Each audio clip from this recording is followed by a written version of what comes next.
চুপচাপ বসে তামাশা দেখছেন নাকি নিজের মেরুদণ্ডটা কোথাও বন্ধ করে রেখেছেন? একবার ভাবুন তো, কি আপনি দিন রাত পড়াশোনা করছেন, কোচিং এর পেছনে বাবার লাখ টাকা ধ্বংস করছেন, পেপার লিক আর দুর্নীতির বাজারে একটা সরকারি চাকরির পেছনে আপনি জীবনটা নষ্ট করে দিচ্ছেন, আর সিস্টেম আপনাকে কি নাম দিয়েছে জানেন?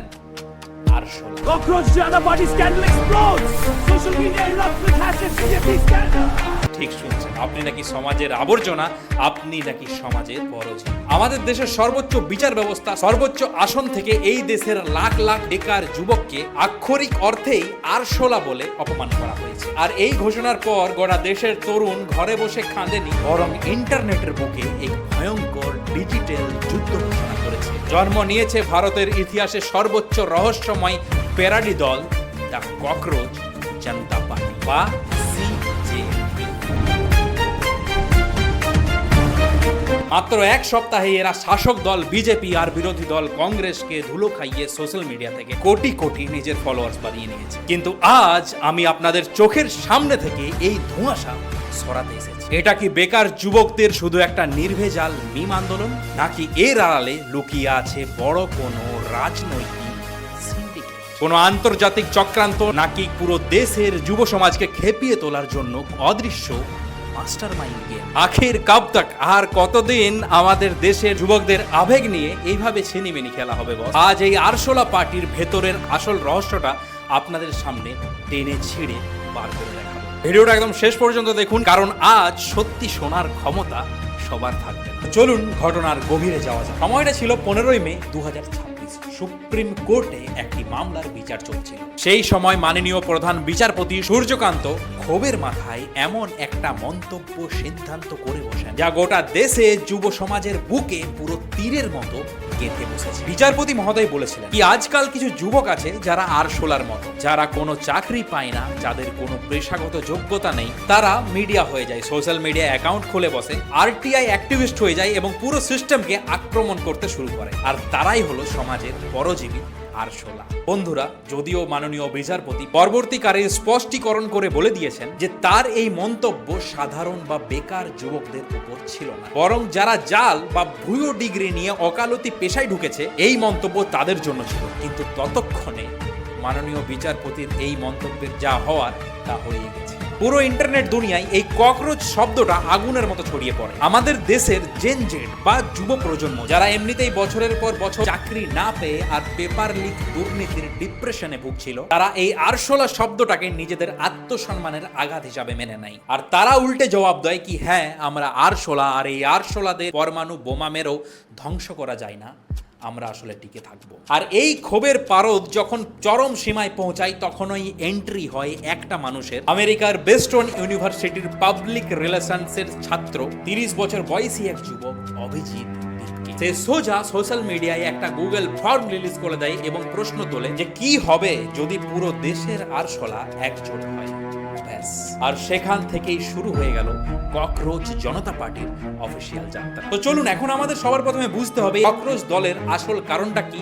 এদের কোনো সাধারণ পার্টির অফিস নেই, এদের কোনো ফ্ল্যাগ নেই, এটি সম্পূর্ণভাবে স্যাটায়ারিক্যাল ডিজিটাল মুভমেন্ট, বা আমরা বাংলায় বলি বঙ্গাত্মক অনলাইন আন্দোলন। এদের মেম্বারশিপ নেওয়ার শর্তগুলি শুনলে আপনি হাসবেন নাকি কাঁদবেন ভেবে উঠতে পারবেন না। এদের ফর্মের শর্ত হলো আপনাকে অলস হতে হবে, আপনাকে বেকার হতে হবে, সারাদিন সোশ্যাল মিডিয়ায় পড়ে থাকতে হবে এবং সিস্টেমের বিরুদ্ধে ক্ষোভ উগড়ে দেওয়ার ক্ষমতা থাকতে হবে। এদের ম্যানিফেস্ট বা ইস্তেহারাও রিলিজ করেছে এবং সেখানে কি লেখা আছে জানেন? প্রথমত কি দেশের নাগরিকের জন্য 50% আসন সংরক্ষিত রাখতে হবে। দ্বিতীয়ত কর্পোরেটদের মালিকানাধীন মিডিয়া চ্যানেলের লাইসেন্স বাতিল করে ওদের স্বাধীন মিডিয়া বানাতে হবে। তৃতীয়ত দল বদল নেতাদের উপর মিনিমাম 20 বছরের বাতিল লাগানো হবে। এমনকি এরা মজা করে চপ্পল বাজাও যোজনার মতো স্লোগানও তৈরি করে ফেলেছে। কিন্তু বন্ধুরা, এখানেই আসল রহস্য লুকিয়ে আছে। ভারতের মতো একটা বিশাল গণতান্ত্রিক দেশ, যেখানে কয়েক দশকেরও পুরনো রাজনৈতিক দলগুলো কোটি কোটি টাকা খরচ করেও সোশ্যাল মিডিয়ায় ফলোয়ার বাড়াতে পারেনি, এখানে মাত্র এক সপ্তাহের মধ্যে একটা মিম পেজ থেকে কিভাবে 19 থেকে 20 মিলিয়ন ফলোয়ার্স পেয়ে গেল, আর কিভাবে এরা ফলোয়ার্সের দিক থেকে ভারতের 1 নম্বর ডিজিটাল পেজ হয়ে উঠল। তো চলুন এবার আপনাদের সামনে কিছু খাঁটি তথ্য আর লজিক তুলে ধরি। প্রথম, অরিজিৎ দীপকের রাজনৈতিক অতীত। এই আন্দোলন যিনি জন্মদাতা সেই অরিজিৎ দীপকে কোনো সাধারণ মানুষ নয়, এ একজন পেশাদার পলিটিক্যাল কমিউনিকেশন স্ট্র্যাটেজি। সে আসলে 2020 থেকে 2023 সাল পর্যন্ত আম আদমি পার্টির সোশ্যাল মিডিয়া ক্যাম্পেনের সাথে যুক্ত ছিল, যে দল নিজেই একটি আন্না হাজারের আন্দোলন থেকে তৈরি হয়েছিল। সেই দলের প্রাক্তন স্ট্র্যাটেজিস্ট আমেরিকার বেস্টনে বসে যদি এই ধরনের একটা গ্লোবাল ট্রেন্ড তৈরি করে, তাহলে প্রশ্ন তো উঠবেই। এটা কি শুধুই একটা আসমকির রসিকতা, নাকি এর পেছনে কোনো গভীর রাজনৈতিক দলের সুপরিকল্পিত পিআর স্ট্র্যাটেজি কাজ করছে?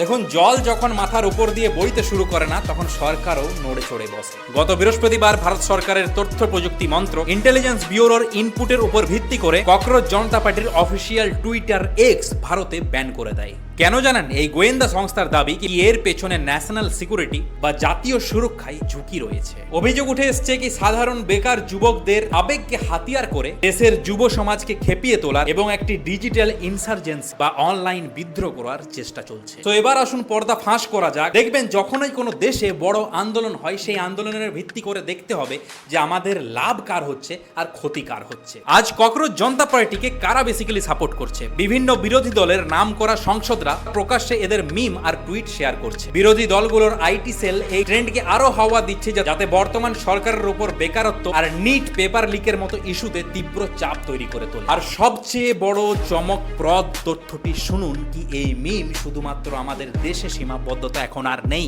এই মিম পলিটিক্স এখন বর্ডার পার করে পাকিস্তানও পৌঁছে গেছে। সেখানেও নাকি ককরোচ আওয়ামী লীগ তৈরি করার চেষ্টা চলছে। প্রশ্ন হলো কি বিদেশের মাটিতে বসে ভারতের বিচার ব্যবস্থা আর ভারতের গণতান্ত্রিককে ব্যঙ্গ করে এই রসদ যোগাচ্ছে কারা? অভিজিৎ দীপকে দাবি করেছেন নাকি যে তিনি তার পরিবারের হুমকি পাচ্ছেন, তাকে নাকি প্রশাসনের হুমকি দেওয়া হয়েছে এবং এই ব্যক্তিগত ইনস্টাগ্রামের অ্যাকাউন্ট হ্যাক করা হয়েছে। সে বলেছে সে দেশে ফিরলে তাকে বড় কোনো ধারার অধীনে গ্রেপ্তার করা হবে। কিন্তু আমার প্রশ্ন সোজা, কি যদি এটা এক নির্ভেজাল মিম ব্যঙ্গাত্মক রসিকতা হয়ে থাকে, তবে এর জন্য কোটি কোটি টাকার AI image generation, internet boost promotion, এর পেছনে ফিনান্সিয়াল সাপোর্ট কারা করছে? বন্ধুরা, মুদ্রার দুটো পিঠ থাকে, আর আজ আমি আপনাদের সামনে দুটো পিঠেই পরিষ্কার করে দিলাম। একদিকে রয়েছে আমাদের দেশের কোটি কোটি বেকার যুবকদের যন্ত্রণা, কর্মসংস্থানের অভাব, মূল্য বৃদ্ধি এবং সাম্প্রতিক পরীক্ষার পেপার লিক, এবং অন্যদিকে রয়েছে এক ভয়ঙ্কর সত্য, যদি আমাদের এই যুব সমাজের আবেগকে হাতিয়ার করে যদি কোনো অদৃশ্য শক্তি বা পলিটিক্যাল পিআর এজেন্সি নিজের স্বার্থচারিত করতে চায়, তাহলে এর থেকে